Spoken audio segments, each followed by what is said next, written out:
এর মধ্যে রয়েছে অ্যাক্টিভ নয়েজ ক্যান্সেলেশন। কখনোই এটা যে অফ হয়ে যাবে এটা ভাবার দরকার নাই, 40 ঘন্টা পর্যন্ত ব্যাটারি ব্যাকআপ পেয়ে যাবেন। আমার হাতে যে বক্সটি দেখতে পাচ্ছেন এটা হচ্ছে Hoco W37 এর বক্স এবং এই হেডফোনটার মধ্যে বেশ কিছু ইন্টারেস্টিং ফিচার্স রয়েছে।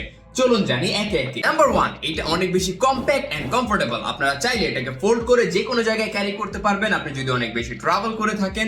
এছাড়া এর যে বিল্ড কোয়ালিটি এটা অনেক বেশি জোস। এখানে প্লাস্টিকের বদলে মনে হয় যে কোনো মেটাল টাইপ কিছু ইউজ করা হয়েছে, এত বেশি প্রিমিয়াম। এবং এর যে এয়ার মাফ গুলো রয়েছে এগুলো অনেক কমফোর্টেবল, কানে কোনো ব্যথা হয় না। উপরে যে হেড মাফ রয়েছে এটা অনেক কমফোর্টেবল এবং এর ডিজাইনটা দেখেন খুবই চমৎকার। আপনারা পরলে কানে এটা মানে যে কেউ তাকিয়ে থাকবে এবং এটা খুবই কমফোর্টেবল। আমি কানে পরে দেখছি, আপনারাও দেখতে পাচ্ছেন। এবং এটা যখন কানে পরবেন একটা ফ্যাশনের মতো ভাইব চলে আসে। নাম্বার 2, এর মধ্যে রয়েছে ব্লুটুথ 5.0 এবং 3.5mm অডিও জ্যাকেট সাপোর্ট।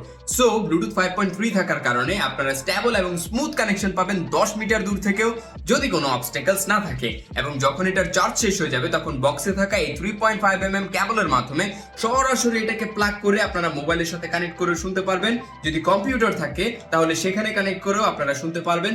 কখনোই এটা যে অফ হয়ে যাবে এটা ভাবার দরকার নাই, কারণ আপনারা 3.5mm এর সাথে পেয়ে যাচ্ছেন এবং ব্লুটুথের মাধ্যমে আপনারা এর থেকে অনেক বেশি চার্জিং ব্যাকআপ পেয়ে যাবেন। নাম্বার 3, এর মধ্যে রয়েছে 500 mAh এর একটি ব্যাটারি যা 2 ঘন্টা চার্জ করে আপনারা 40 ঘন্টা পর্যন্ত ব্যাটারি ব্যাকআপ পেয়ে যাবেন এমনটি দাবি করছে কোম্পানি। এবং যখন আপনারা এই নয়েজ ক্যান্সেলেশন চালু রাখবেন তখন 33 ঘন্টা পর্যন্ত পাবেন। আমাদের ইউজে কিছু কম পেয়েছি কিন্তু তারপরও এত বেশি ব্যাটারি ব্যাকআপ আমার মনে হয় না কখন আপনাদের 3.5mm এর দরকার পড়বে একবার চার্জ করে নিলে। এছাড়া রয়েছে টাইপ সি কেবল এটাকে চার্জ করার জন্য। টাইপ সি পোর্ট হওয়ার কারণে আপনারা আপনাদের যে কোনো চার্জার বা ফোনের চার্জার দিয়ে এটাকে খুব ইজিলি চার্জ করতে পারবেন। নাম্বার 4, এর মধ্যে রয়েছে অ্যাক্টিভ নয়েজ ক্যান্সেলেশন। যখন আপনি এটা কানে পরবেন এবং এখানে একটা বাটন রয়েছে ANC এর, এটা প্রেস এন্ড হোল্ড করে ধরে রাখবেন তখন আশেপাশের শব্দ অনেকটা এটা রিডিউস করে দিবে। আপনি যদি ট্রান্সপোর্টে অনেক বেশি যাতায়াত করেন অথবা রাস্তায় চলাচল করতে হয় যেখানে আপনার কোলাহল ভালো লাগে না বা সাউন্ড ভালো লাগে না, তাহলে এর অ্যাক্টিভ নয়েজ ক্যান্সেলেশন আপনার জন্য একটা পারফেক্ট চয়েস হতে পারে। সো এই Hoco W37 টা আপনার জন্য হতে পারে একটা বেস্ট চয়েস। এখনই অর্ডার করে ফেলুন, প্রাইসও কিন্তু বাজেটের মধ্যেই রয়েছে। Thank you so much.